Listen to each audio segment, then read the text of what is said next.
সেই সিন্ডিকেটে নিয়ে যাব, তখন এটা আমাদের জন্য সুবিধা হবে। এর বেশি তো আর এই মুহূর্তে বলা ডিফিকাল্ট, বুঝতে পারছো? স্যার সিন্ডিকেটটা এখন সময় উপযোগী না স্যার। সবাই নেই। তোমরা তো জানো এটা। স্যার কন্ট্রোভার্সি ক্রিয়েট হয়ে যাচ্ছে স্যার। না, হ্যাঁ? আমাদের এই দুটো দাবির জন্য তো কন্ট্রোভার্সি ক্রিয়েট হয়ে যাচ্ছে আমি স্যার। বলি তোমরা এটা মানে হ্যাসেল পোহাতে হবে আমাদের।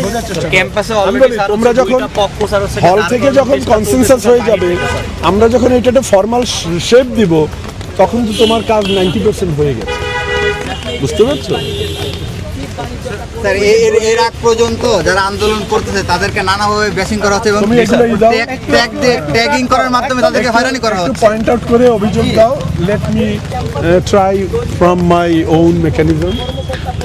প্রভোস্টরা তাদের মেকানিজমে কাজ করবে, আমরা আমাদের মেকানিজমে কাজ করি, ঠিক আছে? আমাকে একটু একদম স্পেসিফিক বলো, এক্স আমাকে এইটা বলেছে আমার এই দাবির কারণে,